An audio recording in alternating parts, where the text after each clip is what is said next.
네, 안녕하세요, 여러분.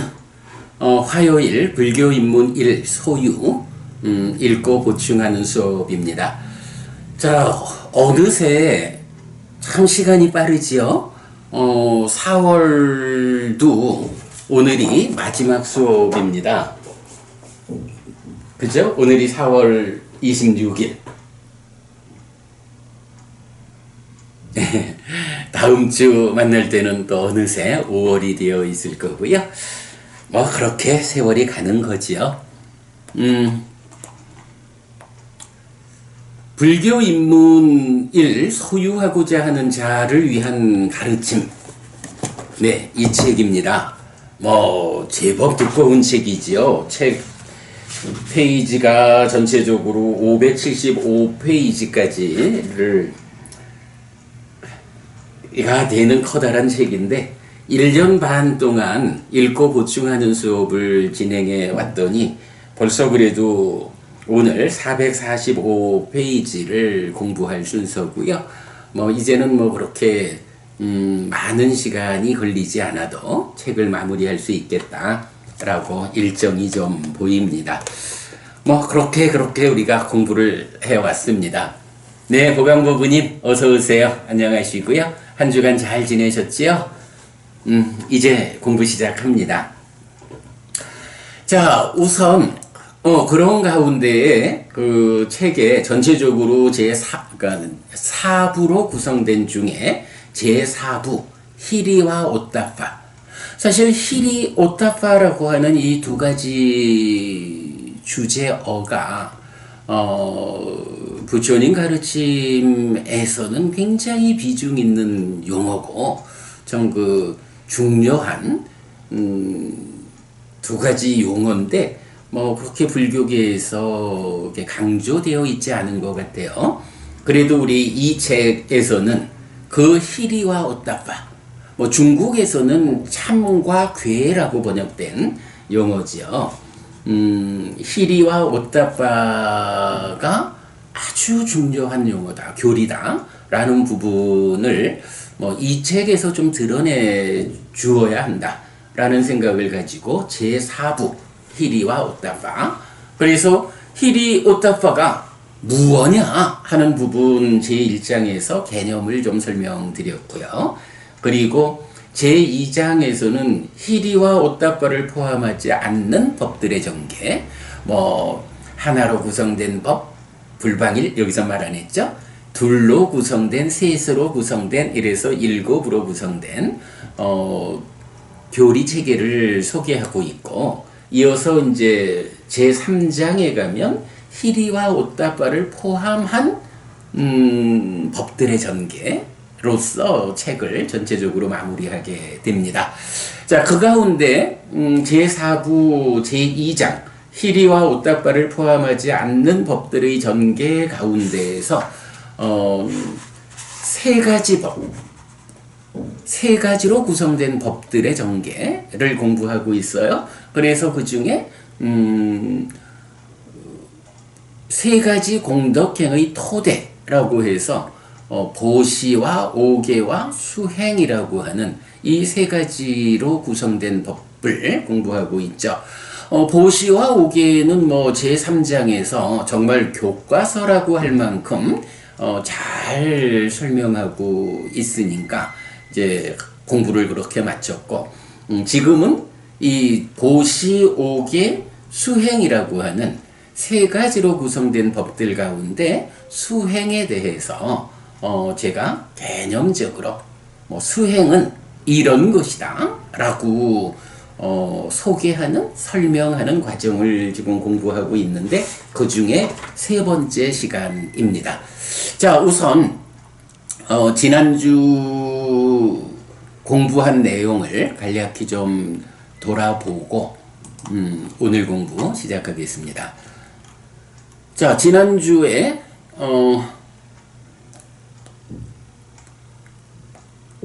제2장 수행개요 5가지 기능, 그리고 사띠는 무엇일까? 라는 주제로 공부했는데요. 자, 홈페이지에 제가 정리한 수업 보고 먼저 좀 읽어보겠습니다. 자, 우선 수업 보고 요약은 이렇게 되죠. 5가지 기능은 사실에 부합한 삶을 통해 행복을 만들기 위한 수단이라는 측면에서 이해해야 하는데, 사실은 존재의 실상, 즉 무상고무아입니다. 얼마만큼 사실에 접근된 눈으로 세상을 볼 수 있는지의 관점에서 접근하는 것인데, 눈, 즉 보는 자는 심, 마음입니다. 눈이 잘 보기 위해서는 1. 눈을 뜨고 사띠, 염이죠. 2. 흔들리지 않고 삼매, 정이고요. 3. 빛을 비춰야 지혜, 해합니다. 또한 눈 뜨고 흔들리지 않고 빛을 비추기 위한 노력, 정진, 그리고 노력을 위한 바탕으로의 믿음도 없어서는 안 됩니다. 이때 1. 눈을 뜨고 3. 빛을 비추는 것으로의 사띠와 지혜는 1번 상류따 80번 빛경의 입장인데, 이런 관점에서 사띠는 마음의 현재를 발견하는 능력이라고 이해됩니다. 네, 지난주 수업 이렇게 압축했고요. 요 압축 이전에 홈페이지에 정리한 내용도 같이 좀 보겠습니다. 퇴보로 이끄는 것들의 방어 측면에서는 힘, 력, 말랑, 진보로 이끄는 동력의 측면에서는 기능, 근, 인들이야 라는 이해에 이어 믿음, 정진, 사띠, 삼매, 지혜의 5가지 힘 또는 기능을 설명하였습니다. 5가지 기능은 사실에 부합한 삶을 통해 행복을 만들기 위한 도구, 수단이라는 측면에서 이해해야 하는데, 사실은 존재의 실상, 즉 무상고무아입니다. 얼마만큼 사실에 접근된 눈으로 세상을 볼 수 있는지의 관점에서 접근하는 것인데, 눈, 즉 보는 자는 심, 마음입니다. 눈이 잘 보기 위해서는 1. 눈을 뜨고 사띠, 염, 2. 흔들리지 않고 삼매, 정, 사마디, 3. 빛을 비춰야 지혜, 해, 빤냐 합니다. 또한 눈 뜨고 흔들리지 않고 빛을 비추기 위한 노력, 정진, 위리아, 그리고 노력을 위한 바탕으로의 믿음, 신, 사따도 없어서는 안 됩니다. 이때 1. 눈을 뜨고 3. 빛을 비추는 것으로의 사띠와 지혜는 빛경의 입장인데, 무엇이 세상에 대한 빛이고 무엇이 세상에 대한 깨어남, 눈뜸입니까? 지혜가 세상에 대한 빛이고 사띠가 세상에 대한 깨어남, 눈뜸이다 입니다. 이런 관점에서 사띠는 마음의 현재를 발견하는 능력이라고 이해됩니다. 자, 사띠, 기억이 아니라 마음의 현재를 발견하는 능력. 삼매, 대상의 양도를 통한 성취, 대상에서의 쉼, 대상들에 끌려다니지 않음. 이렇게 2개 정리했고요. 한편 이런 기능을 1. 갖추고 2. 삶의 문제를 직접 해소하는 과정으로의 수행이 제시되는데, 사념처입니다. 신수심법을 이어보는 가운데 알아차리고 옳고 그름을 판단하고 옳음의 유지 향상을 위해 노력하는 아따삐 삼빠자노 사띠마 기술이고 전적인 유익 덩어리입니다. 반면에 전적인 무익 덩어리여서 사념처와 대응하는 것도 있는데, 지혜를 무력화시키는 심의 오염원인 5가지 장애, 소유의 관심, 간탐, 진해, 요거 앞서는 거고, 이어서 진해, 해태원심, 들뜸후의 의심입니다. 그래서 사념초 수행은 1. 사띠를 강화하는 과정에서 마음을 하나의 대상에 집중하여 2. 삼매에 들게 하고, 그 과정에서 5가지 장애가 버려짐으로써 3. 지혜가 힘이 써지는 수행입니다. 그래서 사념초 수행의 효과는 사띠, 삼매, 지혜의 기능이 강화된다. 하나의 수행, 사념처에 의해서 사띠와 삼매와 지혜라는 3가지 기능이 동시에 강화되는 거, 아주 중요한 요점이죠. 요거 우리 수행의 중심 개념으로 그려내고 있고요. 더 나아가 수행은 사념초의 완성, 즉 사념초에 잘 확립된 심을 가진 자가 사마타와 윗바사나의 방법에 의해 심의 형성 과정의 문제를 해소하는 것으로 완성됩니다. 이 완성의 자리는 비유하자면 사념초로 알통이 완성된 팔, 사띠의 완성이 사마타의 방패, 삼매의 완성으로 방어하면서 윗바사나의 칼, 지혜의 완성으로 번뇌를 부수는 과정입니다. 이때 지혜는 차별된 이름을 가지는데 사띠의 완성에 대응하는 지혜는 실다운 지혜, 아빈야이고 윗바사나로 번뇌를 부수고 완성된 지혜는 완전한 지혜, 빠린야입니다. 요거 수행지도 단계적 치유 그리고 수행 3층집 짓기를 참조하자 했는데 조금 이따 보여드리겠습니다. 자, 그래서 제가 이제 특히 이 부분 마음, 심이라는 눈이 사띠로 눈뜨고 삼매로 흔들리지 않고 지혜의 빛을 비추어서 잘 보고 그 세 가지를 노력하는 정진 그 밑에 부처님 가르침에 대한 확고함, 믿음.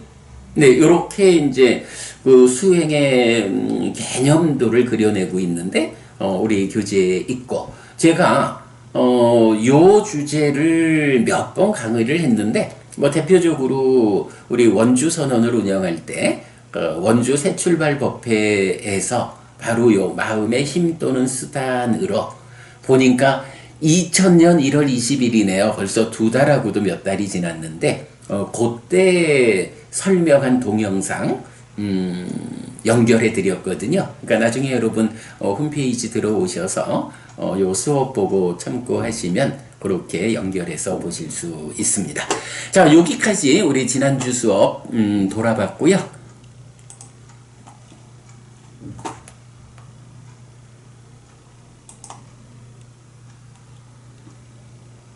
잠깐만요. 네. 이 방송을 하는데 의외로 제 앞에 펼쳐 있는 게 많아요. 제가 지금 기본적으로 컴퓨터 모니터 2개 펼쳐놓고 있고요. 그런가 하면, 캠코더에서 이제 직접 그 찍어가면서 방송을 하니까 캠코더가 펼쳐져 있고, 이 캠코더가 모니터의 한쪽에서, 방송 상태를 이제 내보내고 있고, 이렇게 그 유튜브 방송을 송출하는 데에 제 앞에 캠코더, 모니터 2개, 그리고 이 방송 관련해서 줌이 연결되어 있는데, 줌 카메라 한 개. 그래서 4개의 장비가 펼쳐져 있고요. 거기에 또 지금, 페이스북으로 동시에 방송이 되잖아요. 그래서, 휴대폰 화면으로, 페이스북 방송도 지금 진행 중이에요. 그래서 무려 5개의 장비가 이 방송을 하기 위해서 제 앞에 펼쳐져 있어요. 그래서 뭐 조금 하나 이렇게 그 다른 화면을 보자라고 하면 손볼 것들이 제법 있습니다. 네, 뭐 그냥 여담이고요. 자, 이렇게 지난주 공부를 뒤집어 보았습니다. 이렇게 사실은 이게 지난주, 지지난주 수업을 통해서, 그러니까 2번의 수업을 통해서 우리가, 수행의 개요를 알아봤거든요. 제가 볼 때는, 뭐, 오늘도 수행 개요 3번, 이렇게 그 수업의 제목이 잡혀져 있지만, 사실은 지난주, 지지난주 2번의 수업을 통해서, 수행이라는 것이 이런 것이다. 최소한,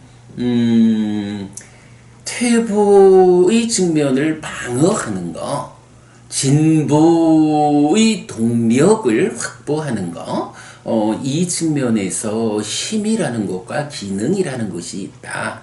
그럴 때 대표적으로 5가지 힘 또는 기능, 이것이 마음의 눈이 사띠로 눈뜨고 삼매로 흔들리지 않으면서 지혜의 불을 빛을 비춰주는 거. 그 세 가지가 노력을 통해서 성장하는 것. 그 노력을 위해서는 부처님 가르침에 대한 확고한 믿음이 있어야 흔들리지 않고 노력이 진행되어서 성과를 낼 수 있는 요런 개념을 우리가 살펴본 게 수행에 대한 가장 중요한 진짜 수행의 개요라고 말해야 하는 시각이지요. 오늘은 이제 사실 이 두 번에서 잘 설명된 수행의 개요 위에 이제 교재에 의해서 경은 수행을 어떤 수행들이 있다라고 설명하고 있는가. 경에 나오는 다양한 수행들을 그냥 소개해드리는 시간 정도로 보면 되거든요.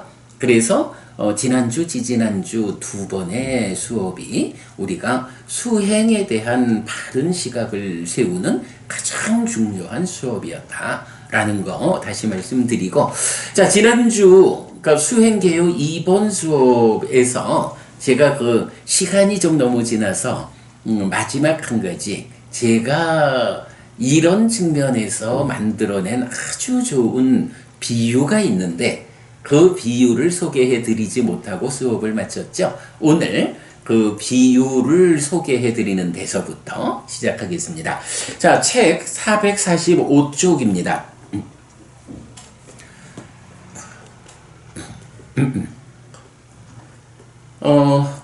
사실은 이제 앞에 분석경 2번을 통해서 바로 이런 믿음, 정진, 사띠, 삼매, 지혜가 무엇이냐라는 것을 부처님이 직접 정의해 주시는 그 정의 관계 알아보았죠. 자, 그리고는 바로 이런 그 부처님이 정의하는 5가지 기능을 비유를 통해서 이해해 보자라고 해서 제가 올챙이 개구리 되기라는 비유를 만들었죠. 이런 이야기입니다. 우리가 이제 마음이라는 게 있어요. 그래서 마음은 경에서 대표적으로 그러니까 심이라고도 의라고도 식이라고도 하는 이거라고 해서 몸과 짝을 이루어서 나를 구성하는 어떤 것이 있어요. 그 어떤 것을 뭐라고 부를까라고 하면 한국 사람들은 동북아 전체라고 해도 좋아요. 한문 문화권, 그러니까 한자 문화권에서는 그냥 마음 이렇게 표현을 하죠. 마음. 우리가 살아가면서 몸과 마음 이래 하면 몸과 쌍을 이루어서 나를 구성하는 그거 이렇게 알죠. 그리고 그 마음을 중국에서 마음심자라고 딱 나타내고 있죠. 그런데 불교는 부처님은 몸과 쌍을 이루는 그러니까 몸과 짝을 이루어서 나를 구성하는 그거를 심, 마음 요렇게 표현하지 않는 거예요. 그러니까 단적으로 마음이다 요렇게 표현하지를 않고 몸과 쌍을 이루는 그 어떤 것이 있어. 그 어떤 것을 뭐라고 부르느냐 하면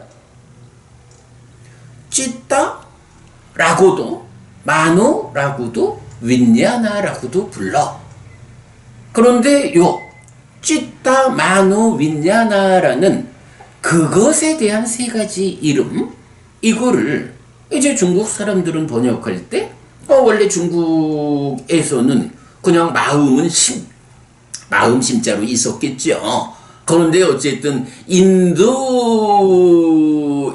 설해진 이 불교가 중국으로 번역이 되는 과정에서 이제 그 부분을 번역을 해야 했으니까 분명히 몸과 짝을 이루는 그거니까 마음이다 라고 우리가 아는 그걸 텐데 어쨌든 이것이 찌따라고도 마노라고도 윈냐나라고도 불리니까 어쨌든 중국말로 번역을 해야 했죠. 그래서 그거를 찢다는 마음 심자로, 만호는 뜻의 자로, 윈냐나는 알식자로 번역을 한 거예요. 그래서 이렇게 쉼이라고도 의라고도 식이라고도 하는 이런 세 가지로 번역을 했는데 이 부분이 불교 안에서 좀 정확하게 이해되지 않은 부분이 있는 것 같아요. 분명히 여러분 우리가 몸과 쌍을 이루는 짝을 이루는 짝이 되는 이거를 마음이라고 우리말로 불러야 한다면 그 마음이라는 게 부처님이 설명하는 삶의 이야기에서는 세 가지 이름으로 나타난다. 그래서 그거를 중국에서 번역한 한자로 말하자면 심이라고도, 그러니까 마음 심자, 마음이라고도 불리고, 뜻의자, 의라고도 불리고, 알식자, 식이라고도 불린다. 라고 하면 포괄적으로 우리가 말하는 마음이라는 것은 심도 마음이고, 의도 마음이고, 식도 마음이다. 이렇게 되는 거죠. 그런데 제가 공부 과정에서 뭐 어떤 스님, 어떤 학자분들하고 대화를 좀 하다 보면 식이라는 그거 마음 아니요 라고 주장하는 분을 만나게 돼요. 정말 그 놀라운 일이에요. 심과 의와 식이라고 하는 이 세 가지가 그거거든요. 그런데 그 중에 식이라는 이거 마음 아니래. 그럼 뭐지? 이런 차이부터 우리가 좀 보게 되는데요. 여러분 안 그래요? 우리가 그 니카야를 불어가지고 삶의 메커니즘으로 그려내는 데에서는 가장 중심에 뭐가 있나요? 심이라고도 의라고도 식이라고도 하는 이 세 가지가 어떤 동질성 위에서 어떤 차별성을 가지느냐? 그러니까 몸과 쌍을 이루어 나를 구성하는 그거로서의 동질성. 우리말로 그러니까 한국 사람들의 이해 위에서는 마음이라고 불리는 그 동질성 위에서 심과 의와 식이 제각각 어떤 차별을 가지길래 부처님은 다르게 이름을 붙였을까? 동질성 위에서 차별성을 보완하는 거, 이게 사실은 부처님 가르침을 통해서 삶을 이해하는 중심이죠. 이렇게 접근을 못하면 이제 뭐 저보다 훨씬 선배 되시는 분들 가운데도 아이고 식은 마음이 아니래요. 스님, 식이 마음이 아니면 어떡합니까? 하고 제가 떼쓰듯이 얘기도 해보고 그러는데 이런 문제가 있죠. 자, 그래 이제 어쨌든 조금 멀리 갔다 왔는데 이렇게 이제 마음이라고 하는 거는 심과 의와 식이라는 세 가지 이름을 가지고 동질성 위에 차별성을 보완하는 것이 공부의 중심이다. 여기부터 시작해야 한다라는 건데 이제 여기서 이렇게 그 우리가 마음이라고 부르는 요거하고 이제 삶을 향상으로 이끄는 도구, 수단이 되는 것으로의 5가지 힘 또는 기능이 있다고요. 그러면 이런 믿음, 정진, 사티, 삼매, 지혜라고 하는 이 5가지는 무엇이? 마음하고는 어떤 관계에 있는 것일까? 이 5가지는 마음하고는 다른 거. 마음은 어쨌든 심의식이니까 마음과 다른 이름을 가지는 믿음, 정진, 사티, 삼매, 지혜라는 5가지는 마음하고는 다른 것일 거야. 그러면 마음과 다른 이거는 무엇이? 우리가 이렇게 접근할 수 있죠. 그런데 제가 비유를 통해서 설명드리는 것은 바로 이 자리예요. 제가 계속 이 얘기하죠. 방패를 들고 칼을 들고 전투를 해야 되는데 이 전투를 하기 위해서는 선제적으로 필요한 게 무엇이냐? 내 팔에 알통이 필요해. 근육이 필요해. 내가 팔에 알통을 만들어내지 못하면 방패를 들고 칼을 들 수는 있겠지만 알통이 없는 이 팔이 어찌 칼을 휘둘러서 전투를 할 것인가? 패배하고 마는 거죠. 필요한 것이 있어요. 알통이에요. 그러면 이렇게 알통이라고 불리는 이거는 내 팔, 내 몸하고 다른 건가요? 아니죠. 내 팔을 구성하는 일부, 내 몸을 구성하는 일부죠. 그러나 이 알통을 만들어서 전투에서 승리하기 위해서 노력하는 이 노력의 과정을 거치지 않은 사람한테는 알통이 없어요. 알통이 없는 그 사람의 팔도 그 사람의 몸도 이것도 팔이고 몸이에요. 다만 그 사람은 전투에서 지게 되는 것 뿐이죠. 그러나 알통을 갖추기 위한 준비의 과정, 그 노력의 과정을 거친 사람은 저는 알통이 별로 없네. 알통이 커지면서 그만큼 전투력이 향상되니까 전쟁에서 이기는 거예요. 승리자가 되는 거예요. 차이는 요거예요. 알통을 준비하기 위한 노력의 과정이 있었느냐 없었느냐. 알통이 만들어지지 않은 사람에게도 이 팔, 이 몸이 있고 그 노력의 과정으로 알통을 생겨나게 한 사람에게도 이 팔과 이 몸이 있어요. 알통을 내 팔, 내 몸 안에 만들어낸 사람은 전쟁에서 이길 것이고 그걸 만들지 못한 사람은 전쟁에서 지는 것 뿐이에요. 이 차이예요. 그죠, 여러분? 그래서 이 알통이 내 팔, 내 몸과 다르지 않다. 내 팔, 내 몸을 구성하는 일부다. 그러면 뭔가요?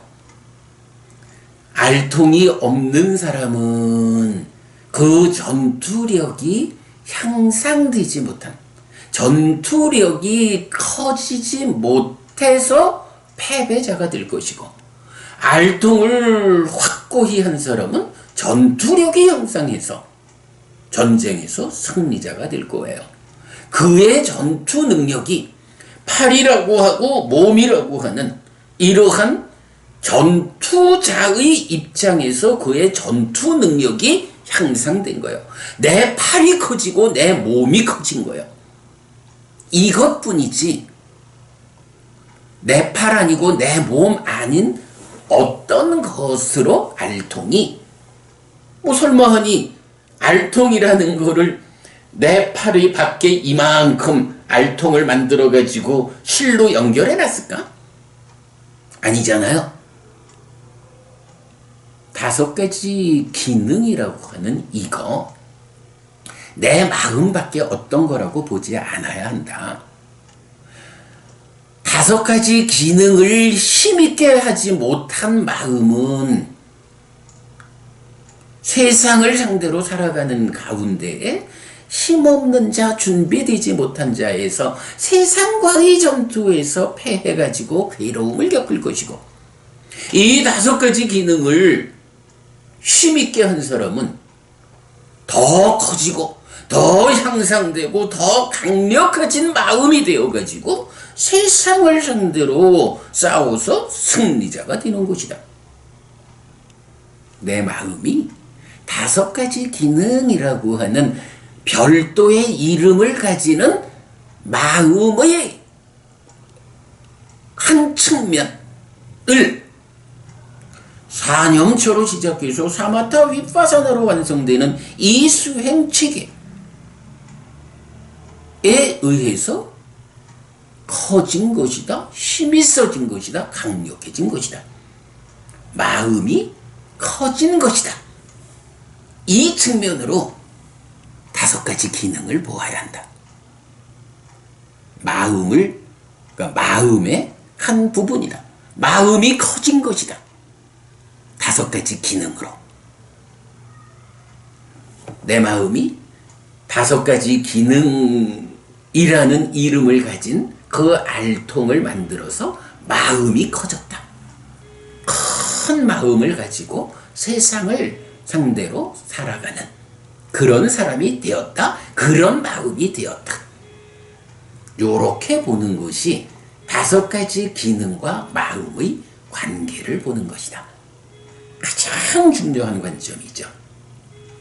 자, 그런 관점을 이제 제가 올챙이 개구리 되기라는 비유로서 설명해 낸 거예요.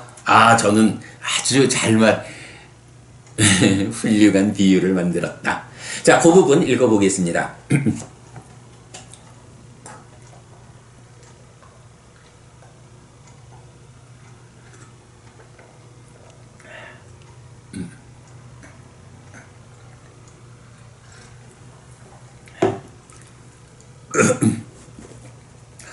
물론 마음의 동력을 갖춘다고 하지만 기능이나 힘이 마음 밖에 어떤 것은 아닙니다.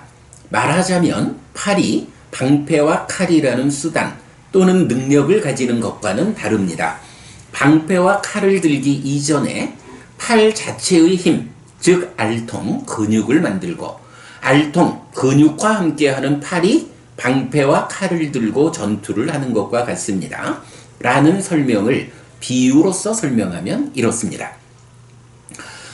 올챙이는 뒷다리가 쑥 나오고 앞다리가 쏙 나오고 꼬리가 버려지는 과정을 거쳐 개구리가 됩니다. 여러분, 올챙이가 커서 개구리가 된다라는 건 우리 다 알죠. 그런데 올챙이는 이런 모습이고 개구리는 이런 모습이니까 올챙이하고 개구리는 전혀 다른 것이요. 이렇게 말하면 되나요? 아니죠. 올챙이가 커서 개구리가 되잖아요. 요 관점입니다. 올챙이와 개구리는 다른 것이 아니에요. 남이 아니에요. 올챙이가 자기대로의 삶의 과정, 노력의 과정을 통해서 성장해가지고 개구리가 되었다. 그 성장하는 과정이 어떻느냐? 올챙이로 태어나서 열심히 물속에서 헤엄쳐 다니면서 먹이를 먹고 하는 이 과정을 살아가는 가운데에서 뒷다리가 쑥 나오죠. 그리고 이어서 앞다리가 쏙 나오면서 꼬리가 퇴화해가고, 꼬리가 퇴화하면 뒷다리로 버티고 앞다리를 짚고서 고개를 번쩍 들죠. 고개를 번쩍 들어서 개구리가 되었다 라고 하면 이제 이 개구리는 더 이상 물속에서만 살아야 한다라는 그 제약에 묶이지 않고 벗어나죠. 물 밖으로 나와서 고개를 저들고 세상을 보면서 자유롭게 자기의 삶을 살게 되었다. 이런 차이가 있죠. 성장한 상태죠. 네, 요 부분을 이제 5가지 기능에 견주어서 올챙이, 개구리 되기. 자, 올챙이와 개구리는 서로 다른 개체가 아닙니다. 올챙이가 성장하여 개구리가 된 것입니다. 올챙이가 성장하여 세상에 더 잘 대응할 수 있는 상태로 진화한 것이 개구리일 뿐입니다. 수행자도 마찬가지입니다. 수행자에게 믿음은 왼쪽 뒷다리입니다. 믿음을 가지면 올챙이에게 왼쪽 뒷다리가 쑥 나온 것이어서 도약의 근거가 됩니다. 정진은 오른쪽 뒷다리입니다. 정진하면 오른쪽 뒷다리가 쑥 나온 것이어서 양 다리는 균형을 갖추고 힘차게 도약할 수 있습니다. 삿띠는 왼쪽 앞다리입니다. 삿띠하면 왼쪽 앞다리가 쏙 나온 것이어서 방향을 잡을 수 있습니다. 삼매는 오른쪽 앞다리입니다. 삼매에 들면 오른쪽 앞다리가 쏙 나온 것이어서 균형을 잡고 가야 하는 곳으로 정확히 몸을 이끌 수 있습니다. 사념초에 의해 5가지 장애가 버려지는 것은 꼬리가 제거되는 것입니다. 꼬리가 제거되면 올챙이는 머리를 고추 세우고 세상을 보는데 지혜입니다. 이렇게 올챙이는 개구리로 완성됩니다. 그리고 세상을 상대로 최적의 삶을 살게 되는데 지혜를 갖춘 삶입니다.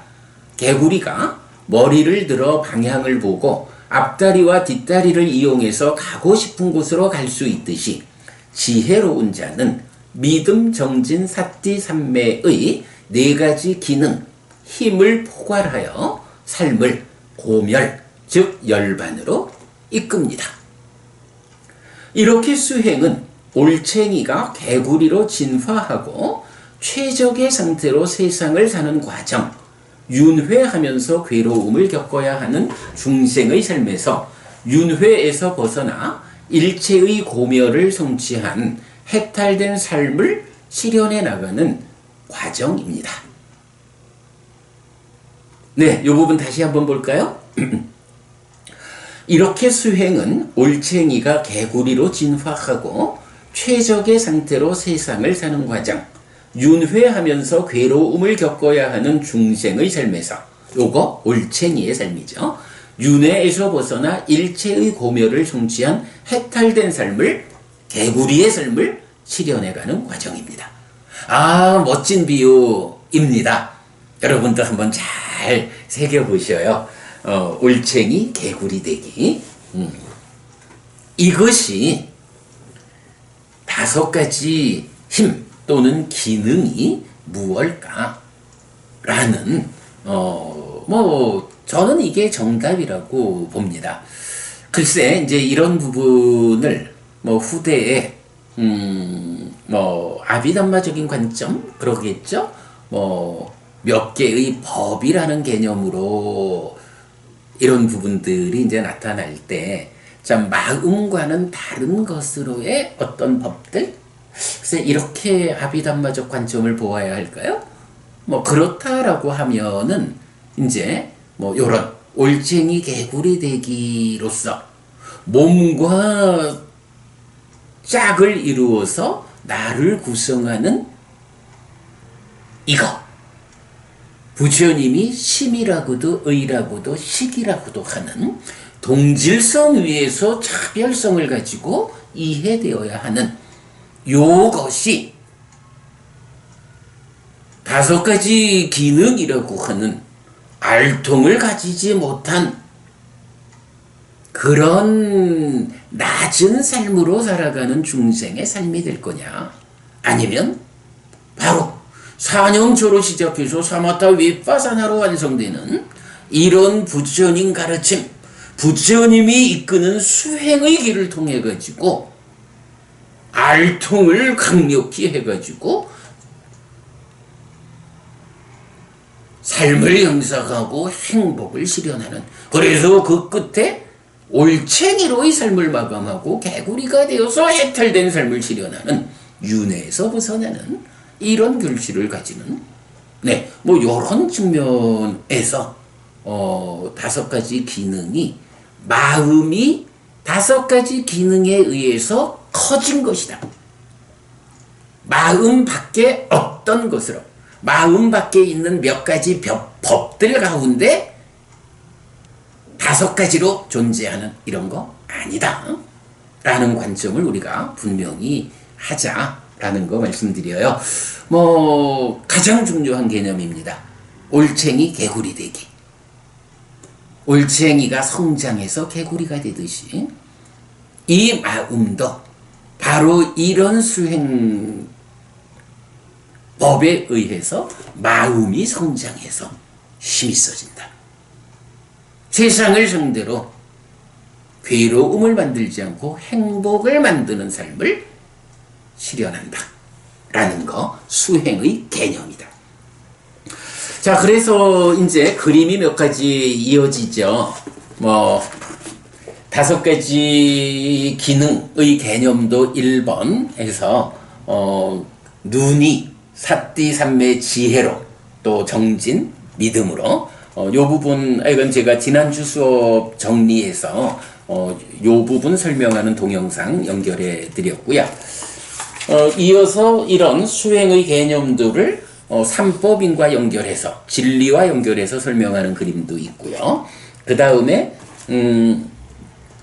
수행지도 단계적 치유라고 해서 이렇게 삶이 형성되어 가는 것이 단박 완성되는 것이 아니라 그 1차적으로 삼매에 드는 그래서 초선을 성취하면 이것이 초선, 제2선, 제3선, 제4선, 공무변처, 식무변처, 무소유처, 비상비비상처 그리고 중생 세상을 넘어서는 곳으로의 상수멸까지 9단계의 삼매를 성취에 머무는 과정에서 단계적으로 완성되어 간다.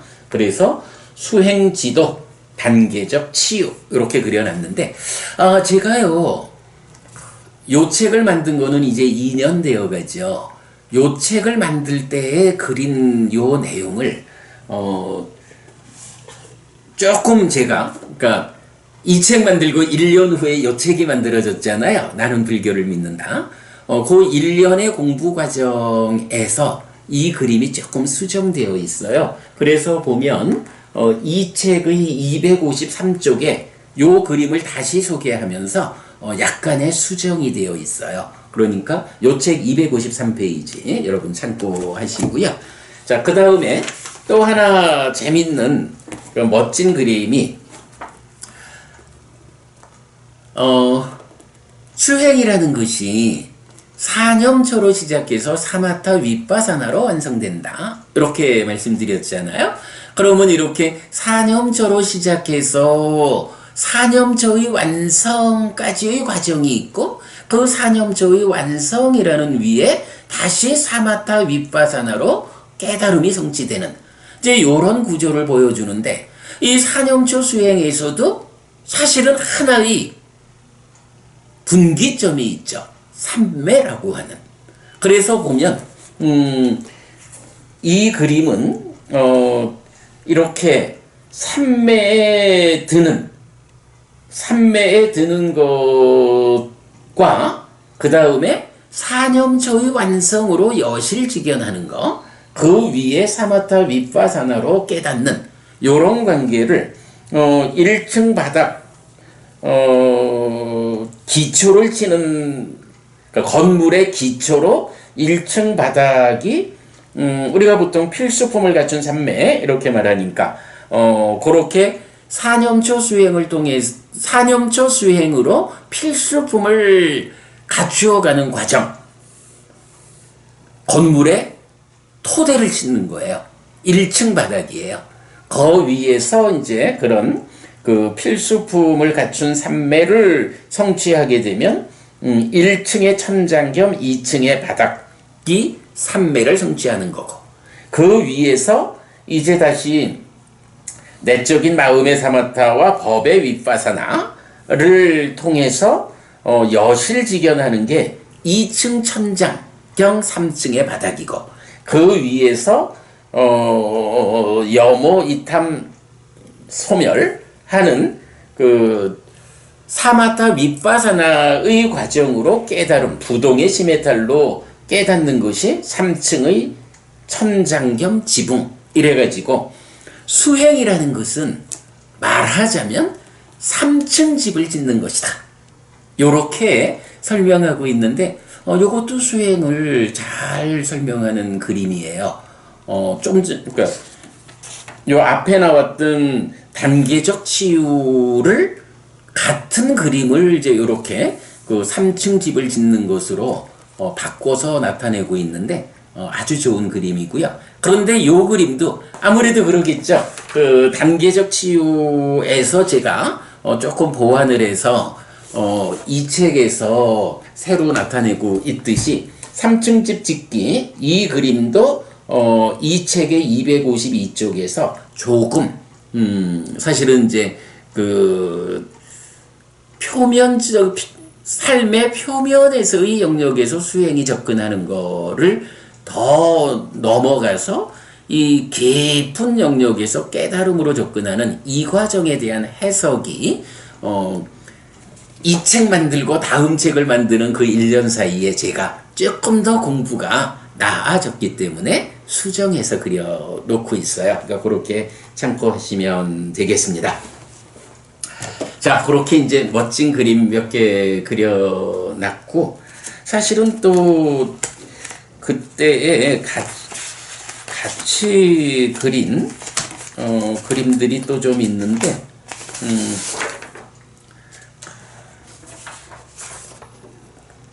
며칠 전에 제가 또 새로 좀 보충해서 그린 요런 그림도 있어요. 딱가를 중심에 둔 수행지도라고 있는데, 요 그림도 사실은 지금 소개한 수행지도 단계적 치유, 그리고 3층 집 짓기하고 잘 어울리는 그림입니다. 요 그림은 이제 이 책들에 실어드리지를 못했는데, 뭐 나중에 다시 또 보충하도록 그리하겠습니다. 자, 이렇게 해가지고 수행 개요를 일단 뭐 마쳤다라고 해도 되겠어요.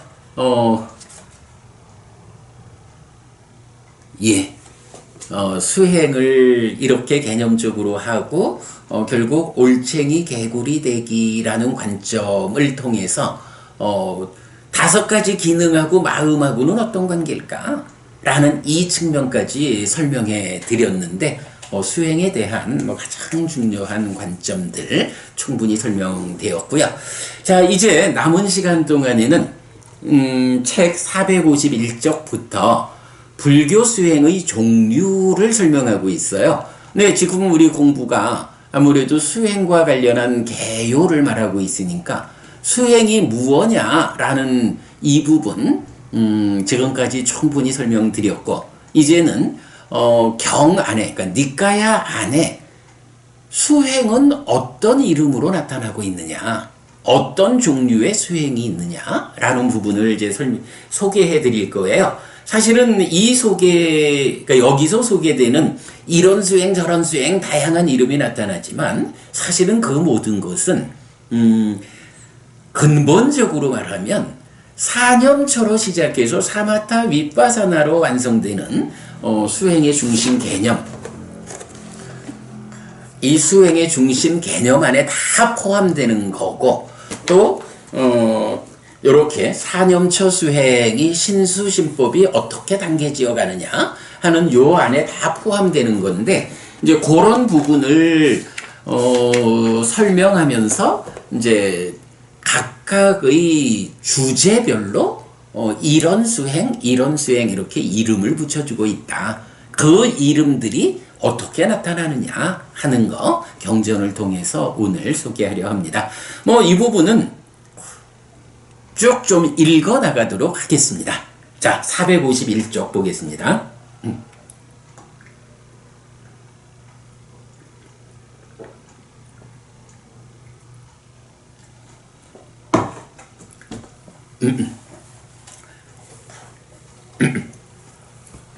4. 불교 수행의 종류. 1. 입출승념경에 나타나는 수행의 종류.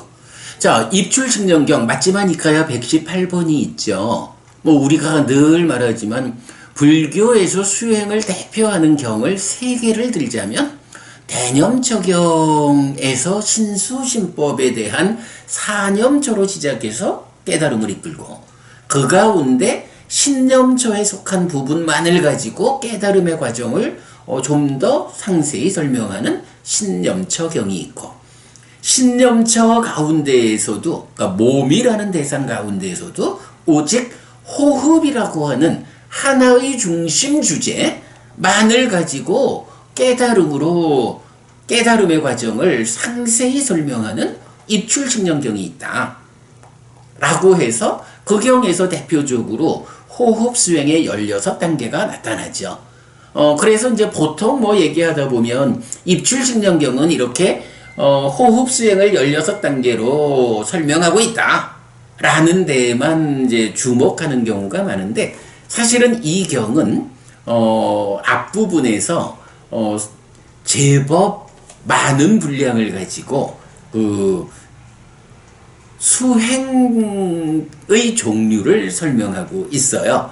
뭐 그 부분 이제 보도록 하겠습니다. 자, 불교 수행의 종류 1. 입출승령경에 나타나는 수행의 종류. 그러면 이런 기능 또는 힘을 힘있게 하고 힘 있는 기능 또는 힘으로 삶의 문제를 해소하는 것으로의 불교 수행에는 어떤 것들이 있습니까? 마치마 니카야 118번 입출승념경에서 부처님은 이렇게 말합니다. 비구들이여, 이 모임은 허튼 말을 하지 않는다. 비구들이여, 이 모임은 허튼 말을 떠났다. 청정하고 본질에 확고하다. 비구들이여, 공양받을만 하고 환영받을만 하고 보시받을만 하고 합장받을만 하며 이 세상에 위없는 복전인 것이 이 비구상가고 이 모임이다. 비구들이여, 작은 보시에는 큰 결실이 있고 큰 보시에는 더 큰 결실이 있는 것이 이 비구상가고 이 모임이다. 비구들이여, 세상에서 만나기 어려운 것이 이 비구상가고 이 모임이다. 만나기 위하여 도시락에 의지해서 여러 요자나의 거리를 가는 것도 타당한 것이 이 비구상가고 이 모임이다. 라고 해서 비구상가, 이 모임, 부처님 제자들의 모임, 불법승 삼보라고 말할 때 그 승가라는 이야기죠. 이렇게 이 비구상가 이 모임은 이러이러하다라고 말하는데 읽어보시면 되고요. 그 가운데 보면 만나기 위해서 도시락에 의지해서 여러 요자나의 거리를 가는 것도 타당하다라고 나오는데, 이제 여러 요자나의 거리, 요자나라고 하는 단어는 사실 2600년 전에 쓰이던 인도에서 쓰이던 그 거리의 개념이니까 정확히 이해하기는 어렵겠죠. 학자들에 따라서 이게 1요자나가 11km 정도 된다. 14km 정도 된다. 이렇게 좀 관점들이 있는 것 같은데, 우리가 그게 꼭 1요자나가 11km야, 14km야, 이 부분을 따지고 들어갈 일은 아닌 것 같고요. 요자나라고 하는 이 단위가 짧지 않은 거리를 나타내는 단어, 그러니까 단위다. 이렇게 하시면 되겠고요.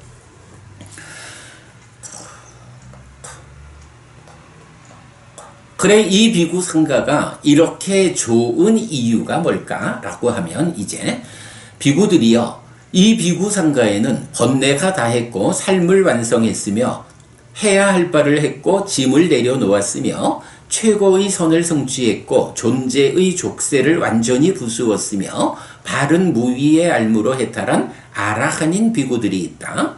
비구들이여, 이 비구 상가에는 이런 비구들이 있다. 비구들이여, 이 비구 상가에는 오하분결이 완전히 부서졌기 때문에 화생한다. 거기서 완전히 열반하는 자이니 그 세상으로부터 돌아오지 않는 존재, 불환자인 비구들이 있다. 비구들이여, 이 비구 상가에는 이런 비구들이 있다.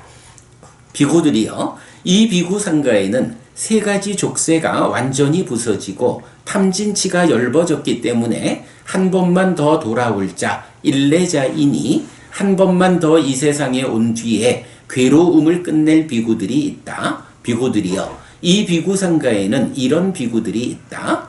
비구들이여, 이 비구 상가에는 세 가지 족쇄가 완전히 부서졌기 때문에 흐름에 든 자, 예류자여서 떨어지지 않는 자, 확실한 자, 깨달음을 겨냥한 비구들이 있다. 비구들이여, 이 비구 상가에는 이런 비구들이 있다. 자, 이렇게 이 비구 상가 이 모임에는 왜 이 모임이 그렇게 좋은 모임이냐라고 하니, 아라한, 불환자, 일례자, 예류자라고 하는 이런 중생들의 삶의 영역에서 벗어나 해탈하는, 이 벗어남의 영역에 있는, 벗어남을 완성한 아라한과 그 아라한으로 향해 가는 벗어남의 영역에 있는 성자들이 있다. 사실은 우리가 부처님 사자후를 도와라 라고 할 때 대표적인 사자후 어떻게 나타나요? 여기에만 사상팔배의 성자들이 있다. 부처님 가르침 불교 밖에는 그 사상의 성자들이 없다. 오직 여기에만 예류자, 일레자, 불안자, 아라한이라는 성자들이 있다. 이렇게 사자후를 도와라. 이게 사자후의 작은 경, 이런 경들에서 나타나잖아요. 오직 여기에만 있다. 바로 그 부분이죠. 부처님, 이 비구상가, 이 모임이 이렇게 훌륭한 이유는 바로 여기에 아라한, 불안자, 일레자, 예류자, 그들이 있다. 성자들이 이 모임 안에 있다. 이렇게 말하는 거죠. 자, 그러면서 이어서 이제 오늘의 주제. 비구들이요, 이 비구상가에는 사념처의 수행을 실천하며 머무는 비구들이 있다. 비구들이요, 이 비구상가에는 이런 비구들이 있다. 비구들이요, 이 비구상가에는 사정근의 수행을 실천하며 머무는 비구들이 있다. 사여의족에, 오근에, 오력에, 칠각지에, 팔정도의 수행을 실천하며 머무는 비구들이 있다. 비구들이요, 이 비구상가에는 이런 비구들이 있다. 기본적으로 뭐라 하죠? 이 비구상가가 이런 사상팔배의 성자들이 있는 오직 여기에만 있어. 외도의 영역으로 가면 없어. 라고 사자후를 토하는 이런 비구상가인데, 이 비구상가에는 그러면 그렇게 사상팔배의 성자들이 있기 위해서 어떤 수행을 하느냐 하고, 이제부터 오늘 수업의 주제죠. 입출식령경에 나타나는 수행의 종류. 그래서 뭐가 나와요? 사념처의 수행을 실천하며 머무는 비구들. 그래서 사념처, 사정근, 사여의족, 오근, 오력, 칠각지, 팔정도. 요 7가지를 뭐라고 해요? 보리분법, 깨달음의 편에 있는 법들, 또는 조도품, 이래서 깨달음에 도움이 되는 법들, 이렇게 말하죠. 사실은 이제 니카야 안에는 나타나지 않는 표현이지만 이제 중국에서, 그러니까 아함에 의해서 이제 번역됐겠죠. 이쪽에서는 37조도품이란 말을 쓰죠. 37조도품. 그 37이라는 숫자가 뭐냐 하면 사여의족의 사, 사정근의 사, 사여의족의 사, 오근의 오, 오력의 오, 칠각지의 칠, 팔정도의 8. 요거를 다 더하면 37이 되죠.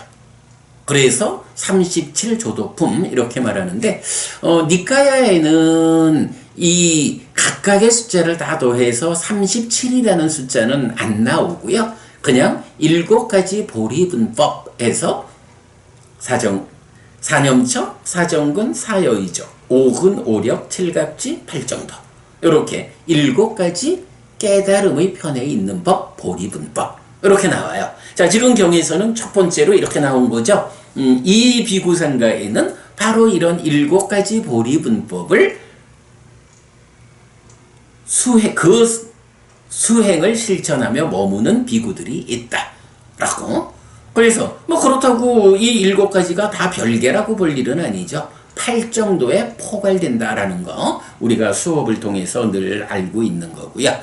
자, 그 다음에 이어서 비구들이요, 이 비구상가에는 자의 수행을 실천하며 머무는 비구들이 있다. 연민, 비의 수행을 실천하며 머무는, 더불어 기뻐함, 희의 수행을 실천하며 머무는, 평정, 사의 수행을 실천하며 머무는, 여기까지 말하면 뭔가요? 자비희사, 사무량심을 닦는 비구들이 있다. 요 얘기죠. 그 다음에 이어서 부정의 수행을 실천하며 머무는, 무상의 상해 수행을 실천하며 머무는 비구들이 있다. 비구들이요. 이 비구 상가에는 이런 비구들이 있다. 이렇게 말해요. 그러면 요거 뭔가요? 부정의 수행. 요거 사실 지난 일요일 특강에서 제가 그 부정을 닦는다라는 것과 무상을 닦는다라는 것이 어떤 차이가 있을까라는 부분 설명했는데 지금 뭐 다 하기는 어려워요. 다만 무상을 닦는다라는 것은 무명의 문제를 해소하는 번뇌의 부서짐에 의해 무명이 버려지고 명이 생겨나는 이런 무명을 부수는 무명이 버려지는 수행 과정이고 부정을 닦는다라는 것은 그 무명의 위에서 탐과 진, 특히 탐이 사실은 상해 영역에서 보면 욕탐, 색탐, 무색탐이라고 욕상, 색상, 무색상이라고 하는 무상고 무화 위에서 정의 영역에 있는 것들이 무상고 무화는 무명으로 연결되고 욕상, 색상, 무색상이라는 정의 영역은 무명 위에서 욕탐, 색탐, 무색탐이라는 탐으로 나타나죠. 이래서 부정을 닦는다라는 것은 말하자면 탐의 문제를 해소하는 과정이라고 보아야 하고 무상을 닦는다라고 하는 것은 무명의 문제를 해소하는 수행 이렇게 우리가 구분해서 보는 거 지난 일요일 특강에서도 제가 좀 설명을 해드렸어요. 뭐 그렇게 이제 나타나요. 그러니까 여기서 보면 이 비구상가 안에는 기본적으로 8정도로 포괄되는 7가지 보리분법을 닦는 수행자, 거기에 자비희사 사무량심을 닦는 수행자, 거기에 부정과 무상의 상이라고 해서 이렇게 그 무명과 탐의 문제를 해소하는 이렇게 되는데 사실은 이 부분은 그 부분을 좀 특화해서 설명하고 있을 뿐이지 8정도 안에 다 포괄되는 사념처로 시작해서 사마타 윗바사나로 완성되는 이 하나의 수행체계 안에 들어있는 거죠. 그러나 이제 그런 부분을 좀 특징적으로 특화해서 말하고 있다. 이렇게 보면 되고요. 이어서 비구들이요. 이 비구상가에는 들숨날숨에 대한 사띠, 입출식념의 수행을 실천하며 머무는 비구들이 있다. 비구들이요. 닦고 많이 행한 들숨날숨에 대한 사띠는 큰 결실과 큰 이익이 있다. 비구들이요. 닦고 많이 행한 들숨날숨에 대한 사띠는 사념처를 완성시킨다. 닦고 많이 행한 사념처는 칠각지를 완성시킨다. 닦고 많이 행한 칠각지는 명과 해탈을 완성시킨다. 라고 나타내요. 그래서 이제 보면 결국은 이 상가, 이 모임 안에는 어떤 수행을 실천하는 비구들이 있느냐, 그러니까 어떤 수행법이 있느냐라고 말할 때 7가지 보리분법이 대표적으로 나타났고 그 다음에 자비희사 사무량심을 닦는 비구들, 그리고 부정을 닦는 비구들, 무상의 상을 닦는 비구들 뭐 이래 해가지고 포괄적으로야 8정도 사념조로 시작해서 사마타 윗바사나로 완성되는 이 수행의 체계 안에 있지만 특화해가지고 뭐 7가지 보리분법 각각의 수행으로 나타내고 자비희사 사무량심이라는 수행법으로 나타내고 부정을 닦는 무상의 상을 닦는 이렇게 나타내고 있다. 그러나 그 안에 있다. 그리고 그 모든 수행의 대표성을 가지고 이것이 불교 수행이요. 이게 부처님 깨달음의 방법이고 부처님이 제자들을 깨달음으로 이끄는 그 중심이요. 라고 말할 수 있는 이제 하나의 수행법이 제시되는 거죠. 그게 뭔가요?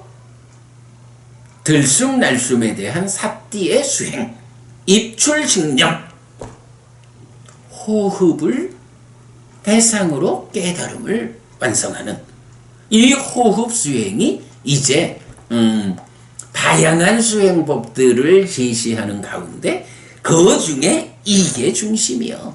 그 모든 것들이 사실은 들숨날숨에 대한 사띠, 입출식념이라고 하는 이 수행법 안에 다 있어 라고 말하는 그 방법이 이제 맞지마니까야 118번 입출식념경의 중심으로 나오면서 그 중심에서 이제 이게 어떻게 표현되나요? 닦고 많이 행한 들숨날숨에 대한 사띠는 사념처를 완성시키고 닦고 많이 행한 사념처는 칠각지를 완성시키고 닦고 많이 행한 칠각지는 명과 해탈을 완성시킨다 라고 해서 뭐 오늘 다 설명할 수 없지만 우리가 늘 자주 소개하는 수행의 중심 개념에서 마음이 5가지 장애와 각지라는 2개가 대응하고 있다.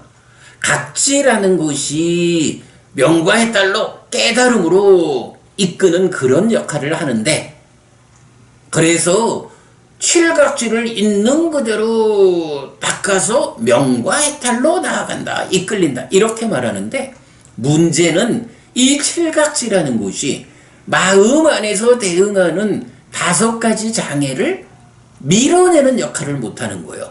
오직 칠각지가 하는 역할은 명과 해탈로 나아가는 역할을 하지 깨달음으로 이끄는 역할을 하지 내 마음 안에서 5가지 장애를 밀어내는 그래서 마음에 촉 만드는 이 일을 직접 못하는 거예요.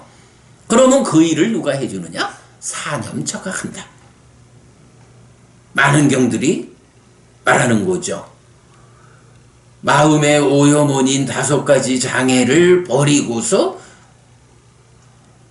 지혜를 무력화시키는 마음의 오염원인 5가지 장애를 버리고서 사념초에 잘 확립된 쉼을 가진 자는 칠각지를 있는 그대로 닦아서 명과 해탈로 깨달음으로 열반으로 이끌린다. 이렇게 말하는 수행의 중심 개념이 바로 그걸 얘기해 주고 있죠. 네, 그 부분 이고요. 자, 이렇게 이 다양한 수행법들을 총괄해 가지고 결국 호흡 수행이다. 입출심정경이다. 들숨날숨에 대한 사띠다. 이것으로 부처님 수행을 제자들을 깨달음으로 이끄는 그 수행을 대표해서 말하고 있다. 입출심정경이죠. 자, 다양한 수행법들이 제시되는 가운데 부처님은 들숨날숨에 대한 사띠, 입출식념의 수행을 닦고 많이 행할 것을 권하면서 그 방법을 설명하는 것인데 이 모든 수행법은 8정도에 포함되고 사념처로 시작해서 사마타 윗바사나로 완성되는 단일한 체계를 가집니다. 이때 수행을 설명하는 몇 가지 경은 주목해야 하는데 신수신법의 사념처 수행을 설명하는 디가니까야 22번 또는 맞지마니까야 10번 대념처경과 신념처 수행을 설명하는 맞지마니까야 119번 신념처경, 신에 속한 사띠경, 그리고 신념처에 속하는 들숨날숨에 대한 사띠, 입출식념의 수행을 설명하는 맞지마니까야 118번 입출식념경입니다.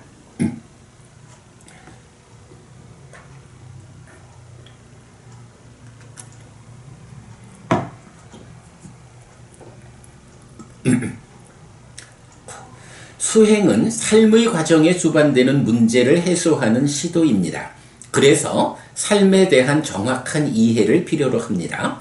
근본경전연구회는 니까야로 푸는 니까야의 기법으로 삶에 대한 이해를 도식화하였는데 행위를 시작점으로 하는 세계의 순환 구조로 설명되는 삶의 메커니즘입니다.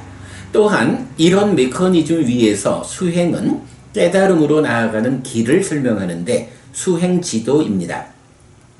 근본경전연구회는 이 책 불교입문 1, 2에 이어 삶의 메커니즘과 탐진치를 각각의 책으로 제작할 계획인데 삶의 메커니즘과 탐진치의 토대 위에서 12연기와 8정도 그리고 사성제의 순으로 이어지는 책들을 제작하게 될 것입니다. 수행지도는 8정도 책에서 자세히 서술할 예정입니다. 다만 사념처를 순차적 수행의 입장으로 그려낸 그림과 사념처 5가지 장애 칠각지의 관계가 깨달음으로 이어지는 수행의 중심 개념을 나타낸 그림을 여기서 소개하였습니다. 하는 거, 좀 전에 보여드렸던 요 그림과 요 그림입니다. 자, 그런가 하면 이제 박스를 치고 제가 이야기를 조금 더 했죠. 이때 사념처, 사정근, 사여의적, 오근, 오력, 칠각지, 팔정도는 7가지 보리분법이라고 불리는데 깨달음의 편에 있는 법들이라는 의미입니다. 디가니까야 28번의 이 믿음을 고양하는 경, 유익한 법들에 대한 가르침에 의하면 이 7가지는 위없는 것입니다. 경에 이렇게 나타나요. 더 나아가 대덕이시여 세존께서 유익한 법들에 대한 법을 설하신 이것은 위없는 것입니다. 사념처, 사정근, 사여의적, 오근, 오력, 칠각지, 팔정도의 이런 유익한 법들이 있는 여기에서 대덕이시여 비고는 번뇌들이 부서졌기 때문에 번뇌가 없는 심해탈과 해해탈을 지금 여기에서 스스로 실답게 안 뒤에 실현하고 성취하여 머뭅니다. 대덕이시여 유익한 법들에 대한 이것이 위없음입니다. 세존께서는 그것을 남김없이 실답게 하십니다. 그것을 남김없이 실답게 하시는 세존에게 유익한 법들에 대해 더욱 실다운 지혜로서 세존을 넘어선 실답게 하는 어떤 다른 사문이나 바라문이 있을 것이어서 추가적으로 실답게 알아야 하는 것은 없습니다. 라고 해서 바로 이 7가지 보리분법, 깨달음으로 이끄는 수행 방법, 이것이 위없는 것이다 라고 사실은 이 28번경 우리 초기불전연구원에서는 확신경이라고 번역된 경이죠. 저는 그것을 믿음을 고양하는 경 이래 번역하고 있는데 이 경에서는 굉장히 다양한 주제를 제시하면서 부처님에 대한 찬탄을 해요. 부처님께서 설하신 가르쳐주신 이런 법들은 위없는 겁니다. 이렇게 말하는데 그 중에 그 다양한 찬탄 가운데 딱 3가지만은 좀 특별한 형태를 보여줘요. 지금 이제 이 7가지에 대해서 말하듯이 그것을 남김없이 실답게 하시는 세존에게 유익한 법들에 대해 더욱 실다운 지혜로 세존을 넘어선 실답게 하는 다른 사문이나 바라문이 있을 것이어서 추가적으로 실답게 알아야 하는 것은 없습니다. 요렇게 위없는 거고요. 세상에 어떤 다른 사문 바라문도 이러한 측면에서 부처님을 따라오지 못합니다. 부처님이 으뜸입니다. 이런 특별한 찬탄을 하는 주제가 3가지가 있어요. 그러니까 디가니까야 28번경에서 다양한 주제로 부처님을 이게 위없습니다 라고 찬탄하는 가운데 딱 3개의 주제가 뒤에 이런 더 많은 다른 어떤 사문 바라문도 부처님을 따라오지 못하지요. 부처님 으뜸이죠. 이렇게 특별한 찬탄을 하는 3가지 주제가 뭐냐? 첫째가 바로 부처님께서 제자들을 깨달음으로 이끄는 이런 7가지 보리분법이라는 수행 방법을 제시해 주셨습니다. 라는 이게 한 가지고요. 그리고 2번째가 여러분 우리 6내입처와 6외입처가 있잖아요. 그때 6내입처가 무엇냐라는 이 주제가 사실은 굉장히 어려워요. 세상에 보면 정말 많은 불교학자들이 이 6내입처에 대해서 6내입처, 6외입처가 인식되는 이 인식의 과정에 대해서 다양하게 설명을 하고 있는데 사실은 니까야가 알려주는 부처님의 설명에 부합하다 하기 어려워요. 사실은 근본경전 연구에 우리가 그 부분을 해석해냈죠. 요점적으로 말하면 안근과 안식이, 즉 근과 식이 함께해서 안, 내, 입, 처가 된다. 사실은 몸과 마음으로 구성된 내가 몸만 가지고 인식하는 거 아니고 마음만 가지고 인식하는 거 아니다. 몸과 마음이 함께해야 그때 비로소 보는 자인 나, 내 입처가 된다. 요런 관점을, 사실은 이거는 후대의 교재들의 관점에 묶여버리면 볼 수 없는 주제죠. 우리가 어쨌든 용감하게, 정말 용감하게 주석서도 아비담마도 청정도론도 일단 공부의 기준으로 삼지 않고 오직 니까야로 푸는, 경으로 경을 푸는, 부처님 살아서 직접 설한 가르침으로 직접 설한 가르침을 해석하는 이런 특별한 방법으로 접근하다 보니까 이제 거기서 내 입처라는 거, 근과 식이 함께한, 몸과 마음이 함께해서 비로소 보는 자인 내가 된다. 인식의 주체가 된다. 인식의 주체를 지시하는 육내 입처는 육근과 육식이 함께한 것이다. 이렇게 경을 해석해낸 이거죠. 이게 많은 사람들은 무슨 그런 하고 공감하지 못하지만, 정말 공부하는 사람들, 학습 능력을 갖추고 편견 없이 경을 보고자 하는 사람들이 공감하고 함께하는 그 공부의 중심이죠. 그럴 때 부처님을 찬탄하는 디가니카야 28번 경의 다양한 주제 가운데 이 특별한 찬탄의 형태로 나타나는 거, 바로 7가지 보리분법 하나, 그리고 두 번째가 바로 부처님께서 이렇게 육내입처, 인식의 주관 육내입처를 부처님이 설명해 주셨습니다. 라는 이게 특별한 찬탄을 가지고 나타나거든요. 그거 우리가 풀어냈거든요. 네. 근과 식이 함께해서 처가 된다라는 이런 해석이 정말로 불교를 부처님에게로 되돌리는 그 불사에 아주 큰 비중을 가지고 있다. 이거 우리가 해냈다. 그래서 삶의 메커니즘이 그려진다. 라는 거. 이거 정말로 이렇게 우리가 내 입처의 의미를 해석해내니까 바로 이 28번 경에서 육내 입처를 부처님이 설명해 주셨다라는 그것이 정말로 이렇게 특별한 찬탄의 대상이 되는 이유를 알 수 있죠.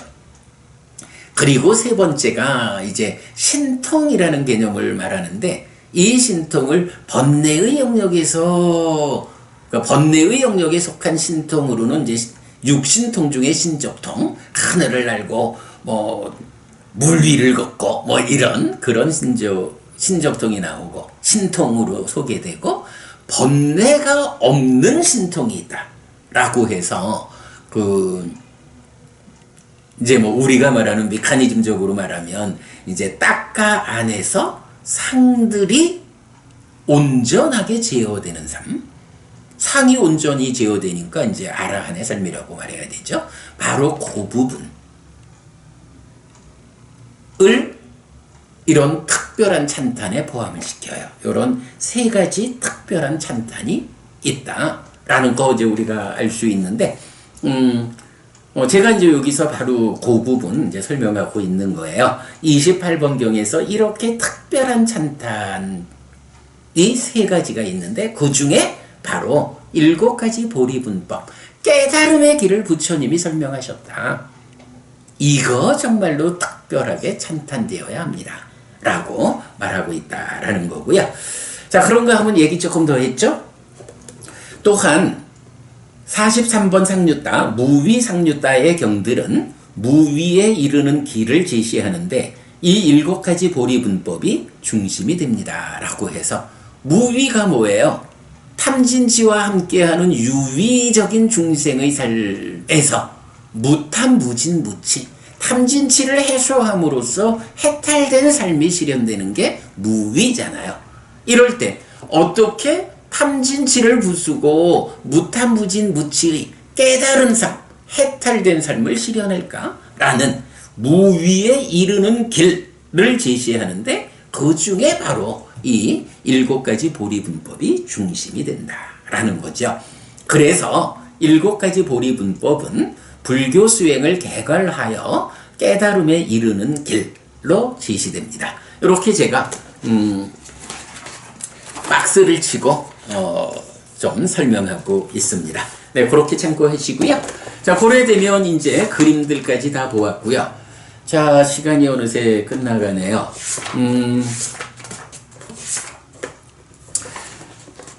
이제 456쪽으로 오면 5. 불교 수행의 종류 2번.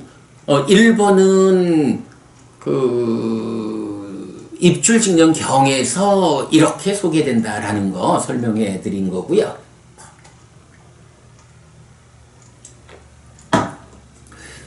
불교 수행의 종류 2번, 앙구따라 니까야 탐의 반복이 소개하는 수행의 종류 이랬어요. 앙구따라 니카야 둘의 모음부터 11의 모음까지 10개의 모음은 모두 탐의 반복, 라가 페이알랑으로 끝을 맺습니다. 결집의 과정에 같은 결론을 도출하기 위한 어떤 시도가 있는 것 같은 느낌을 받게 합니다. 어쨌거나 앙구따라 니카야의 각 모음의 마무리를 통해 1. 공부의 목적과 2. 버려야 하는 대상, 에서 고의 원인은 고집, 그리고 3. 실현을 위한 방법, 고멸도를 상세히 제시하고 있습니다. 이 내용에 주목한 것은 참으로 중요한 발견이라고 하겠습니다. 라고 했는데, 이게 이제 무슨 말씀이냐 하면, 우리가 뭐 이제 경을 계속 봅니다마는 좀 어떤 특별한 관점을 가지고 잘 들여다보지 않으면 그냥 읽고 넘어갈 수 있는 내용이, 자, 사부 니카야 중에 이제 앙구타라 니카야가 있잖아요. 그 중심 주제가 하나의 법이냐 2개의 법이냐 이래가지고, 하나의 법이 중심 주제가 되면 하나의 모음, 2개의 법을 중심 주제로 하면 둘의 모음, 이래서 11의 모음까지로 구성이 되거든요. 그런데 이 11의 모음으로 구성되어 있는 앙구타라 니까야가 구조적으로 하나의 특징이 있더라고요. 하나의 모음을 빼고 나면 둘의 모음부터 11의 모음까지 모두 10개의 모음이 이 모음의 마무리 가장 끝에 가면 반복품, 그러니까 탐의 반복, 라가 페이알랑이라는 동일한 품으로 이 10개의 모음이 끝나는 거예요. 그런데 그 탐의 반복이라는 이 모음의 끝부분이 나타내는 것이 구조가 동일한 거야. 구조가. 그래서 어떤 목적을 가지고 공부하느냐, 그 공부의 과정에서 무엇을 버려야 되느냐, 그리고 그것을 버리기 위해서 어떤 방법이 있느냐, 요 구조를 가지고 설명이 되는데, 공부의 목적 당연히 있고, 그러기 위해서 어떤 것을 버려야 하느냐가 나오죠. 그 가운데 세 번째, 그것을 실현하기 위해서, 그러니까 버려야 하는 것을 버려가지고 공부의 목적을 실현하기 위해서 어떤 방법이 있느냐? 여러분, 바로 이거 아닌가요? 그 목적을 실현하기 위해서 이런 방법이 있다라고 하는 게 바로 수행 방법이거든요. 이런 수행이 있다라는 것을 바로 탐의 반복 품에서 10개의 모음 모두가 그 부분을 설명하고 있는 거예요. 그러니까 이제 어떤 목적을 가지고 무엇을 버려야 하는가라는 것은 이 10개의 모음에 동일하게 나타나요. 다만 이것이 어떤 방법으로 그 일을 합니까? 라고 할 때 그 방법이 예를 들어서 사마타와 윗바사나라는 방법으로 버릴 것을 버리고 목적을 성취합니다. 이렇게 말하면 사마타 윗바사나라는 두 개의 법으로 구성되니까 둘의 모음이야. 그런 방법이 세 가지 법으로 구성되면 셋의 모음이고 네 가지 방법으로 제시되면 넷의 모음이고 11가지 방법으로 제시되면 11의 모음. 이렇게 앙구타라 니까야에서 자리를 잡고 그 앙구타라 니까야의 둘의 모음부터 11의 모음이 바로 이런 동일한 구조를 가지고 설명이 된다. 라는 것을 제가 또 발견을 했죠. 그래가지고 저는 이 주제를 참 자주 말을 하고요. 얼마 전에도 우리 앙구타라 니까야 관통법회에서 네, 뭐 방송을 마칠 시간이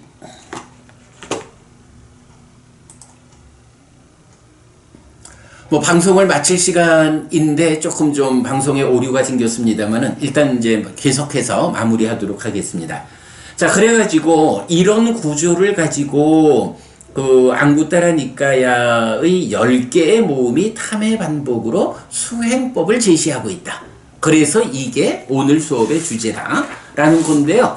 이 부분은 여러분 이제 수업 진도 관계상 좀 애매해서 시간이 좀 그래서 다 읽어드리지는 않을 생각입니다. 요 내용이 우리 이제 앙구타라 니까야 관통법회를 통해서 주제 확장해가지고 설명이 되어 있는데 요거 제가 이 수업의 수업 보고를 통해서 그 수업을 연결해 드리도록 하겠습니다. 그래서 이제 그거 여러분 참고하시면 되고 요 내용은 여러분 제가 그러니까 수업 보고를 통해서 안내해 드리는 대로 이렇게 다양한 수행법들이 있다라고 한번 읽어보시면 될 것 같습니다. 자, 요렇게 하고 그러면 이제 요 내용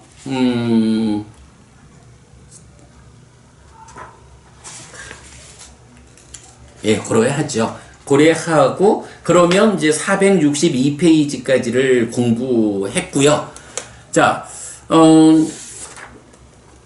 오늘까지 우리가 공부한 게 세 가지 법에 대한 이야기거든요. 그래서 세 가지 법의 첫 번째가 보시와 오계와 수행이라는 이 세 가지 공덕행의 토대, 그 가운데 수행에 대한 개념을 설명했는데 이런 세 가지 법으로 나타나는 것이 또 하나가 있어요. 463쪽인데요. 요것만 이제 잠깐 읽어드리고 오늘 수업을 마치겠습니다. 자, 세 가지 법 가운데 2번 믿음, 계, 지혜의 세 가지 갖춤 이래 나와요. 세 개의 법을 구성하는 또 한 가지는 앙구타라 니까야 세세 모음 139번 갖춤경이 말하는 믿음, 계, 지혜입니다. 비구들이요, 이런 세 가지 갖춤이 있다. 어떤 세 가지인가? 믿음을 갖춤, 계를 갖춤, 지혜를 갖춤. 이것이 비구들이요 세 가지 갖춤이다. 그런데 이 주제에 대해서는 디가니까야 4번 소나단다경을 참고해야 합니다. 소나단다경은 소나단다 바라문과 부처님의 대화를 통해 바라문이기 위한 두 가지 필수 요소를 드러내줍니다. 바라문들은 1. 태생 2. 만뜨라 3. 외모 4. 계 5. 지혜의 5가지 요소를 갖추어야 하는데 외모, 만뜨라, 태생의 순서로 한 가지씩을 배제할 수 있지만 계와 지혜는 어느 하나를 배제할 수 없는 상호 의존의 필수 요소라고 말합니다. 곧다마 존자시여, 계의 청결로부터 지혜가 있고 지혜의 청결로부터 계가 있습니다. 계가 있을 때 지혜가 있고 지혜가 있을 때 계가 있습니다. 계를 중시하는 자에게 지혜가 있고 지혜가 있는 자에게 계가 있습니다. 또한 세상에서 계와 지혜가 으뜸이라고 알려져 있습니다. 소나단다 바라문의 이런 대답에 대해 부처님도 동의한 뒤에 그 계와 그 지혜가 어떤 것이냐고 묻는데 소나단다 바라문은 그 답을 부처님에게 요청하고 부처님은 사문과경의 체계로서 깨달음으로 이끄는 불교의 계와 지혜를 설명합니다. 여기서는 이런 얘기죠. 그 바라문의 입장에서도 바라문적인 관점에서도 양보할 수 없는 것이 계와 지혜야. 물론 여기서 우리가 봐야 하는 것은 소나단다 바라문이 말하는 이 두 가지는 바라문교가 제시하는 계고 바라문계가 제시하는 지혜예요. 그러나 바라문교를 신봉하는 그 사람들의 입장에서도 계와 지혜라는 두 가지는 끝까지 양보할 수 없는 거예요.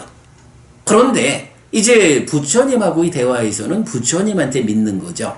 사실은 바라문교의 이 계와 지혜가 완전한 것인지 확신을 갖지 못하니 그렇다면 정등각인 완전히 깨달은 분이라고 불리는 부처님 당신께서 계와 지혜라는 것에 대해서 가르침을 주십시오 라고 할 때 부처님이 바로 사문과경의 수행체계도에 의해서 이러한 계가 있고 이러한 지혜가 있다라고 설명하는 것이 이제 디가니카야 4번 소나단다 경의 중심 주제죠. 어쨌든 계와 지혜가 양보할 수 없는 가장 중요한 것인데 어떤 스승을 뒤따르느냐에 따라서 어떤 계, 어떤 지혜를 갖게 되느냐 하는 게 선택되죠. 그래서 정등각인 완전한 깨달음을 성취한 부처님을 스승으로 따라가는 우리가 불교 신자가 으뜸되는 계요, 으뜸되는 지혜를 가진 그런 삶을 산다. 이런 이야기죠. 이렇게 삶의 향상을 위해서 계와 지혜는 필수의 요소입니다. 그런데 가춤경은 믿음을 더한 세 가지 가춤을 말합니다. 소나단다 바라문이 말한 바라문들의 계와 지혜와 차별되는 불교의 계와 지혜를 지시하기 위해서는 부처님에 대한 믿음 위에서 정의되는 계와 지혜를 갖추어야 한다라는 의미로 이해할 수 있습니다. 바로 이 이야기죠. 바라문교에도 그들대로의 계와 지혜가 있어요. 그러나 어떤 계, 어떤 지혜가 으뜸이어서 나의 삶을 온전하게 향상으로 이끌 것이냐 라고 할 때 바로 우리 스승 부처님이 정등각이야. 이 부처님의 가르침에 의한 계와 지혜, 이것이 으뜸되게 나의 삶을 향상으로 이끌어.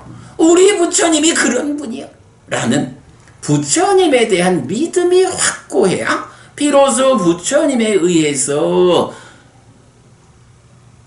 이끌리는 계를 받아들여서 삶의 기준으로 하게 되고 바로 부처님이 알려주는 그러한 지혜를 갖추어가는 수행법을 실천하고 지혜를 얻게 된다. 그래서 이 믿음이라는 것이 계와 지혜라는 이 두 가지만큼이나 믿음 또한 커다란 비중을 가지고 우리들의 신행의 중심이 된다. 그래서 제가 가끔 그 얘기 하잖아요. 예를 들어서 우리 이웃종교, 기독교에서 믿음을 많이 말하지만 사실은 믿음 그리고 복이라는 두 가지 주제에서 세상 어느 종교보다도 더 믿음을 강조하고 복을 강조하는 종교가 불교다 라고 제가 말하죠. 이거는 경을 공부해보면 알아요. 경을 공부하다 보면 정말로 믿음이라는 거 없이 불교 신자가 내가 불교 신자라고 부처님 덕분에 삶이 향상한다고 말할 수 있는가? 믿음 없이는 못 간다. 그리고 복이라는 거. 이건 원어가 공덕과 같죠. 그래서 공덕이라는 이 관점 없이 또한 행복으로 나아가지 못한다 하는 이제 요 두 가지, 세상 어떤 종교보다도 불교가 믿음과 복을 중시하는 종교다라는 것을 제가 강조하고 있죠. 바로 그 부분입니다. 자, 그리고 이 세 가지 법은 이어지는 법의 전개를 이끕니다라고 했어요. 우리가 이제 앞으로 공부하게 되지만, 그러니까 이제 다음 주부터 네 가지 법 들어가는데, 바로 믿음, 계, 보시, 지혜라고 해서 그러니까 계와 지혜에 믿음이 더해지고 거기에 보시가 더해지는 네 가지 법으로부터 우리의 신행의 중심이 제시되고 있거든요. 네, 오늘 수업 여기까지 하겠습니다. 아이고, 그래도 이게 39분이나 되었네.